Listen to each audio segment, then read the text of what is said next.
Being a hero is kind of rough. We're so used to watching these people be paragons of all that is good, saving those in need and protecting and upholding justice in the world, that we often forget just how kind of lonely it can be. The amount of traumatizing stuff they go through and still get back up to do it all again is nothing short of amazing, and it's one of the reasons we love watching them do these things. But if it's one side of heroism that often gets overlooked is that if the hero is out helping everyone, who's there to help them when they need it? What happens when they come across a problem they can't overcome by punching really hard?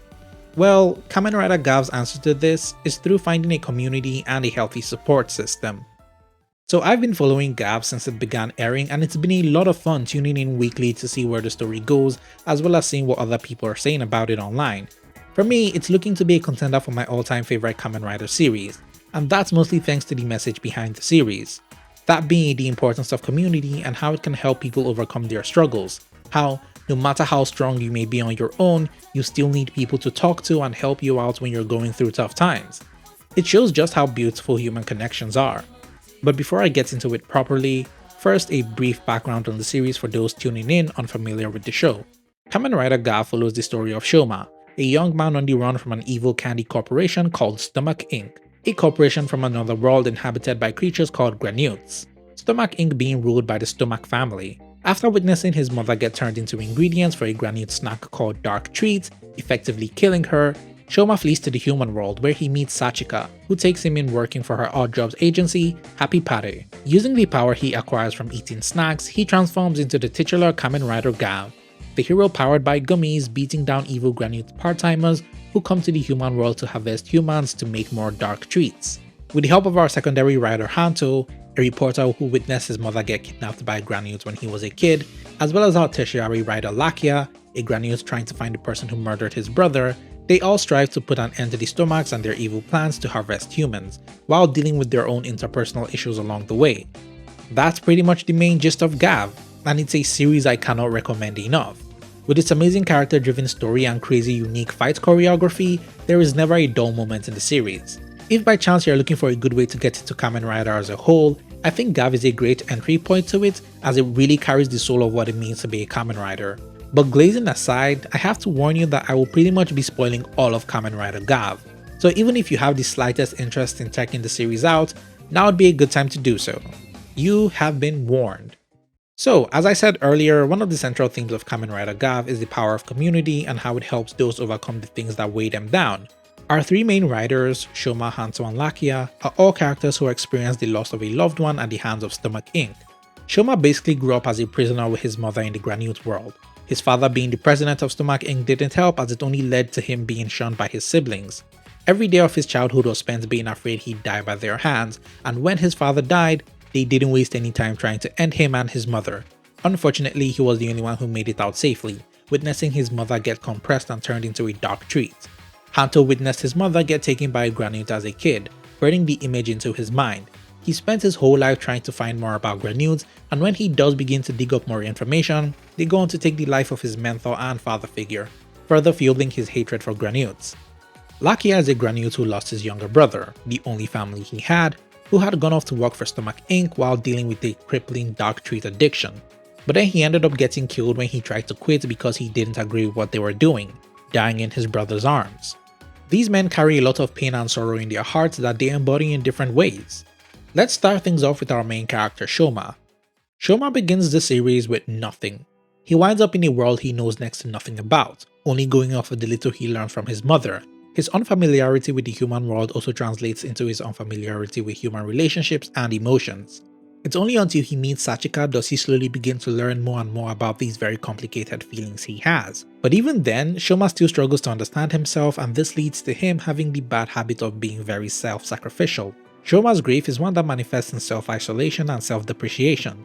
Despite his bright and bubbly personality, Shoma is racked with a lot of strong feelings of loneliness that result in him often trying to shoulder so many burdens on his own, coupled with the fact that he's a half human, half Granute.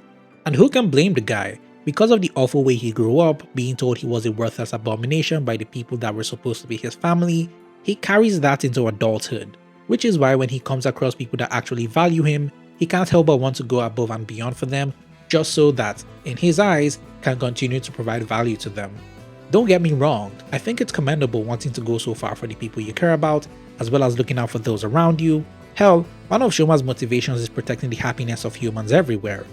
But the thing is, he does so at the expense of his own happiness, often putting himself down, especially when confronted by his siblings. It's one of the main reasons why he was hesitant about revealing his identity to Hanto when they started working together, Hanto's Granute's racism aside. Hanto believed that all Granutes were bad, and even though Shoma wasn't, he didn't have the courage or confidence to show his true self to Hanto, which is what led to their lovers' quarrel later on. Several times over the course of the series, we're shown Shoma trying to handle everything on his own, and whenever that happened, it often led to him taking a loss because of it. It's why he left Sachika during the first couple of episodes and why he took Nelv's offer to team up and take down the president of the Granute world. He was willing to sacrifice his happiness for the greater good, and every time he did that, Sachika was always there by his side to show him just how loved he was and how he didn't need to handle everything on his own. His arc reaches its emotional climax when he comes face to face with Lango. Upon getting floored by his older brother, Lango goes on to tell Shoma to his face that he's an abomination that should have never been born. On a side note, I kind of understand where Lango is coming from.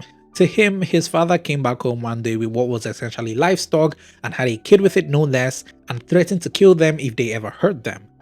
To them, that's insanely fucked up. We see Lango's words cut incredibly deep into our protagonist. It shows just how vulnerable he's been all this time. Every time his siblings called him a mistake or blamed him for their misfortune, it drove a stake into his heart, and hearing it from the strongest one was the final straw that broke the camel's back. But you know what he does right after? He buries these feelings of sadness down, more worried about the well-being of his companions. And following the episode after that, we see how those words still replay in his head, as well as watch him reinforce all those negative feelings he's had throughout. He's able to overcome this when all the people he saved throughout the series all come together to vouch for him online, calling him a hero and not a monster. It's his actions as Kamen Rider Gavv that helped make these people band together and show him that his existence wasn't a mistake, and this gives him the strength to confront Lango one last time, declaring how much he's happy to have found people actually cherish him and how he's glad to have been given life, finally overcoming his sadness and truly accepting the community he's been given. Shoma's story is one that shows us that even heroes need help from time to time. It can be a lot for one person to handle, but just because they are capable doesn't mean they don't need the help. It shows the importance of growing and being part of your community and the power they have in helping you overcome isolation. That, no matter how weird and different you may be, there's a place for you out there. You just need to let yourself see it. While Shoma, Hanto, and Lakia are all defined by pain and how they carry it, Sachika is different. She hasn't lost someone important to the Granutes, she doesn't carry some kind of deep trauma, and she doesn't transform, unfortunately. She's just a normal girl with a lot of heart who only wants to do good and bring happiness to others. In a way, she represents what our heroes are trying to protect. When Shoma first stumbles into her life, Sachika doesn't see him as suspicious or bad.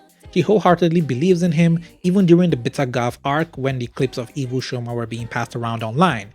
She gives Shoma a safe space to start understanding human emotions and relationships, and more than once, she's the one who reminds him that his life has value even when he can't see it himself. And she does the same for Hanto and Lakia too. It's her words that give Hanto the reality check he needs to see that not everything is black and white, which pushes him to accepting Shoma's Granute side, and it's her compassion that shows Lakia that it's okay to let others in, he deserves happiness just as much as everyone else. And even she's not immune from facing sadness from time to time, and when she does, she too gets support from Shoma and friends. She's the emotional core that ties the group together, representing the empathy that is needed for communities to grow. She's arguably the most important person in the series, which is why it hurts me that the show's writing kind of screws her over a bit, as during the early stages of the series it looked like they were laying down the foundations for her story by setting up some kind of character arc that would have led to her becoming a more active participant in the journey, but that was shelved as the story went on. Pretty much everyone was so damn certain she'd become the third rider, but in the end, I'm happy with how her character came out. Moving back onto the main riders, while Shoma's struggle leads to self-isolation, Hanto, our secondary rider, was in a constant state of stagnation. One of the most defining things about Hanto during the early stages of Gavv was his deep hatred for Granutes. Witnessing his mother get abducted by a Granute as a kid was mad traumatizing, and he carries that memory with him way into adulthood, still searching for any kind of lead on her disappearance.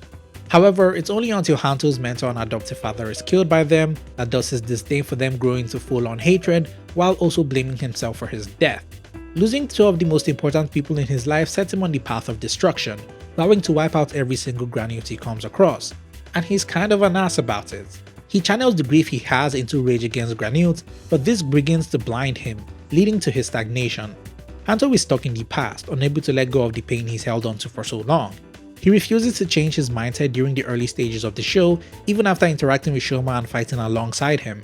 If anything, defeating Granute only helped to reinforce his negative opinions on them, which is why when he finds out that Shoma is a Granute, and a stomach no less, he completely flips on him, undoing all the development their relationship had up until that point.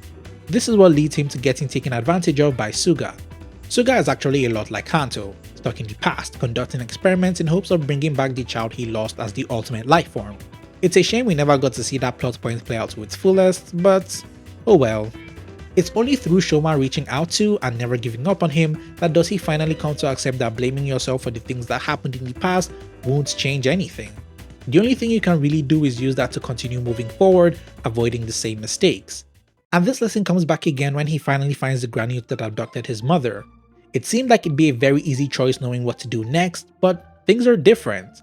That Granute has turned over a new leaf, leaving Stomach Inc. and starting a new life in the human world, even becoming a father figure to a boy who really looked up to him.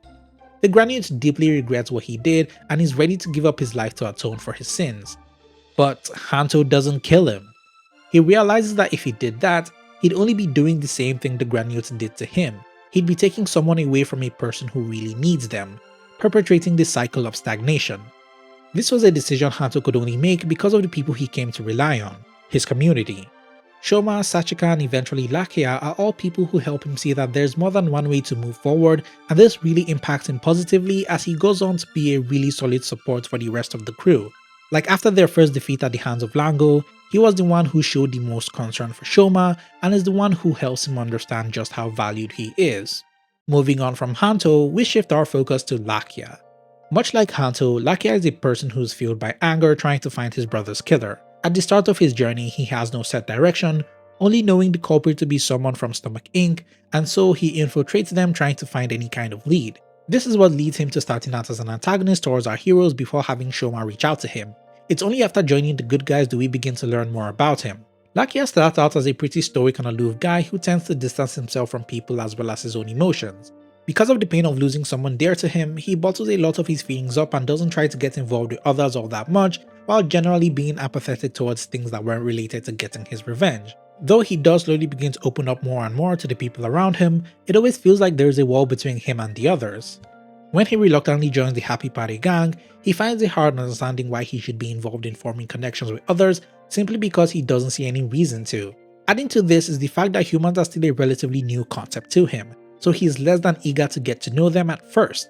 It isn't until he starts building relationships with others, Sachika especially, does he begin to actually express himself a lot more, as well as learn to actually care about the issues of others, even reaching a point where he's actually worried about how Sachika would see him after she found out about his previous acts of mass kidnappings. And this is reflected in how his motivations change the more he gets to know humans. No longer is he solely driven by revenge, but rather wants to prevent more victims from ever being made at the hands of Stomach Inc. It's thanks to the community he's found that he's able to gain this different outlook on life. This is why his conflict with Glotta, the one who killed his brother, is a lot more personal than just avenging his brother. Watching his growth was one of my favorite parts about his arc, aside from the constant aura farming. It shows that everyone has the potential to change for the better when surrounded by the right people. And that's what makes Kamen Rider Gavv hit so hard for me. It's a story that shows that even heroes don't need to shoulder the entire weight of the world alone. They too need people to lean on, and real strength comes from being able to ask others for help when you need it. We all have the power to help build communities and make them better. It plays into that hopeful part of humanity, and I love that it does. So if you haven't seen Kamen Rider Gavv yet, I highly recommend you do so. Don't let the bright colors and silly premise fool you. It's a story that's bound to tug at your heartstrings. But that's it for this video. If you made it all the way to the end, consider leaving a like and subscribing. I'm trying to make it to 10,000 subscribers before the year ends, and it's only possible with the support from you guys, which I am forever grateful for. And if you'd like to support me further, I've got a Patreon up which, if you do decide to pledge, will get you access to exclusive content, as well as a shout out at the end of future videos. Link is in the description. As always, this has been your very favorite slice of bread. Stay toasty.